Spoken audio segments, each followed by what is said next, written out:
23 मार्च को प्रेस के माध्यम से ये कहा था, हालांकि मेरी बात की कोई परवाह क्यों करेगा। इतिहास और इतिहास के पन्ने, चाहे हम हों चाहे भारतीय जनता पार्टी के लोग हों, हम लोगों को किसी को भी इतिहास के पन्ने नहीं पलटना चाहिए, क्योंकि इतिहास में क्या घटना घटी है हम इतिहास की उन किताबों को पढ़ रहे हैं, उसकी इंटरप्रिटेशन अपने हिसाब से कर रहे हैं।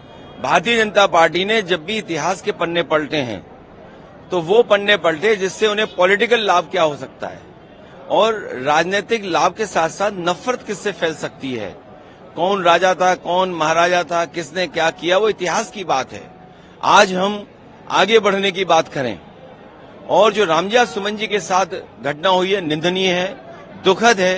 एक दलित सांसद जो बहुत ही अनुभवी हैं, बहुत सीनियर हैं, उनके घर पर तब अटैक होना जब मुख्यमंत्री वहीं पर हैं। इसका मतलब मुख्यमंत्री जी की सहमति से हुआ है। ये जो जीरो टॉलरेंस की बात करने वालों का जीरो टॉलरेंस ही जीरो हो गया है, बिना उनकी सहमति के, बिना उनकी जानकारी के। ये कैसे संभव है कि उसी जिले में वो हैं और सांसद पे के घर पर अटैक हो गया हो। लेकिन मुख्यमंत्री ने अभी पॉडकास्ट में एनआई में बात करी, उन्होंने कहा उत्तर प्रदेश सबसे सुरक्षित और खास करके मुसलमानों के लिए सबसे सुरक्षित है। अगर उन्होंने ये भी कहा कि जहां पे 100 मुसलमान हैं वहां 50 हिंदू सुरक्षित नहीं, लेकिन 100 हिंदू हैं तो वहां मुसलमान सुरक्षित है। लखनऊ जैसी राजधानी में एक महिला जो अयोध्या से चल करके बनारस में नौकरी के लिए इंटरव्यू के लिए गई और वापस अपने भाई के घर आई, उस महिला के साथ बलात्कार हुआ, उसका सामान लूट लिया गया, उसकी हत्या कर दी गई। सरकार ये दावा करती थी कि महिलाओं के प्रति कोई भी घटना नहीं होगी। उसके बाद सरकार को मजबूरी में अपना परसेप्शन, अपनी छवि सुधारने के लिए इनकाउंटर करना पड़ा, लेकिन इनकाउंटर से क्या असर पड़ा, दूसरी महिला फिर हत्या कर दी गई। इसी तरह बलिया में एक लड़की लटका दी गई मार करके, हाथ बांध करके। इलाहाबाद में एक बेटी के साथ बलात्कार और घटना हुई। कौन सा जिला नहीं है जहां पर इस तरह की घटनाएं न हो रही हैं। और फिर उन्हीं के सहयोगी दल के विधायक ये कहते हो कि भ्रष्टाचार पुलिस का है, थाने में लूटा जा रहा है, बेईमानी हो रही है। न केवल बस्ती का विधायक कह रहा है ये बात, आगरा के विधायक ये बात कह रहे हैं, और गाजियाबाद का जो विधायक है उसने तो यहां तक कहा कि जिस तरीके से अधिकारी लूट रहे हैं और अधिकारियों को वो चुनौती देते हैं कि अगर उन्हें गोली मारनी है, अगर दूध पिया हो तो उनके सीने पे गोली मार के दिखा दो, और एक विधायक उनकी कुर्सी छीनने के लिए तैयार है। तो ये जो सब कुछ हो रहा है, उस सब को छिपाने के लिए मुख्यमंत्री जी इसी तरह की भाषा बोलेंगे, इससे भी ज्यादा कड़वी भाषा बोलेंगे, इससे भी खराब भाषा इसलिए बोलेंगे क्योंकि वो विदाई का समय आ गया है।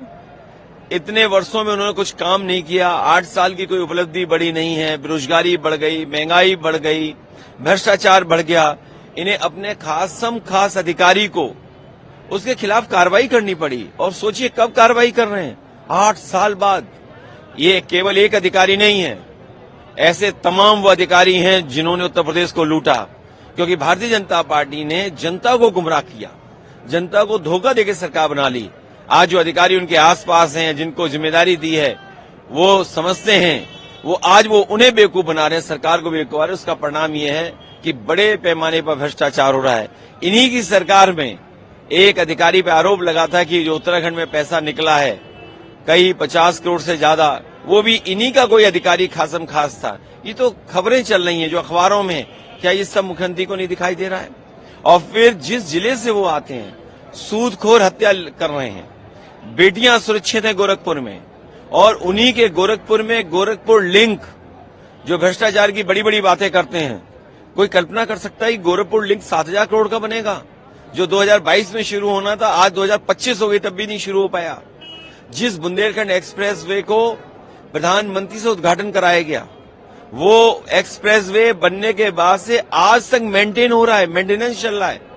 तो ये जो भ्रष्टाचार का खुलासा नहीं हो रहा तो और क्या हो रहा है?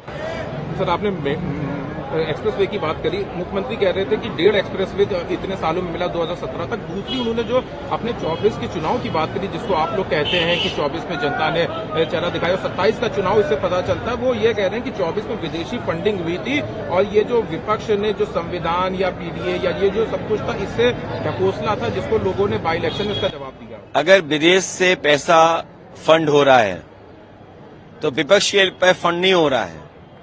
ये सत्ता वालों के पास जा रहा होगा पैसा, सत्ता वालों ने इस्तेमाल किया होगा। कोई कमजोर आदमी को फंड नहीं करता है। कोई फंड अगर करेगा तो लाभ लेने के लिए करेगा, और लाभ सरकार में बैठे हुए लोग दे सकते हैं।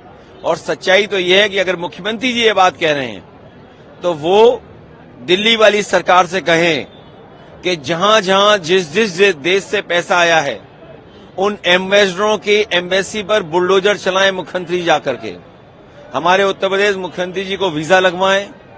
जिस देश से पैसा आया है भारत में, उस देश में जो हमारे भारत की एम्बेसी है उस पे योगी जी को भेज करके बुलडोजर चलवा दो। आखिरी सवाल है, मुख्यमंत्री से जब अयोध्या और इसका जिक्र हुआ तो उन्होंने कहा काशी में हाईकोर्ट कोर्ट का मामला है, वरना हम उसको भी मथुरा हम ले चुके होते, मथुरा में कोर्ट में मामला चल। ये जाने का जो डर है, जो विदाई का डर है, इसलिए इस तरह की भाषा इस्तेमाल की जा रही है।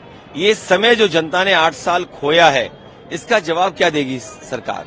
8 साल खो दिया, बेरोजगारी बढ़ गई, महंगाई बढ़ गई, बिजली महंगी हो गई, असुविधाएं। आज तो उत्तर प्रदेश में जो विकास की गति होनी चाहिए थी, जो आपकी जीडीपी होनी चाहिए थी, जो पर कैपिटा इनकम होनी चाहिए, जो इन्वेस्टमेंट होना चाहिए था, वो कहां दिखाई दे रहा है? और क्योंकि इन्वेस्टमेंट नहीं दिखाई दे रहा है, इन्वेस्टमेंट के बहाने अधिकारियों ने अपनी जेब भर ली, उसका जवाब सरकार के पास नहीं है। सरकार के पास जवाब नहीं है कि उनके अधिकारी उनके नीचे बैठ के लूट रहे थे उत्तर प्रदेश को, जिसकी वजह से उत्तर प्रदेश में कोई निवेश नहीं आया। भारतीय जनता पार्टी की सरकार तो लगातार समाजवादी पार्टी के नेताओं को और प्रताड़ित करने का है। अभी आपने क्या देखा, आगरा में हमारे सीनियर सांसद हैं रामजी लाल सुमन, उनके घर पर तोड़फोड़ किया गया, उनकी गाड़ी तोड़ी गई। ये क्या है? ये दलितों के साथ ये संदेश जा रहा है देश में कि भारतीय जनता पार्टी की सरकार में दलितों का बड़े पैमाने पर उत्पीड़न हो रहा है। ये संदेश जा रहा है। ये नेक्स्ट रामजीलाल सुमन के जिस तरह से अटैक हुआ, उस पर समाजवादी पार्टी का क्या टेक रहेगा? ये अटैक जो है, इसकी जितनी निंदा की जाए, कड़े शब्दों में, मेरे पास कोई शब्द नहीं है। ये उत्पीड़न है। रामजी लाल सुमन हमारी पार्टी के वरिष्ठ नेता हैं, मेंबर ऑफ राज्यसभा हैं, और ऐसे समय में उनके घर पर अटैक किया गया, उनकी गाड़ी तोड़ी गई, जबकि प्रदेश के मुख्यमंत्री माननीय योगी जी का वहां भ्रमण था। वहां आगरा में उनकी प्रेजेंस थी, और उनकी प्रेजेंस के रहते इस तरह की बड़ी घटना हो जाए, ये जंगल राज है।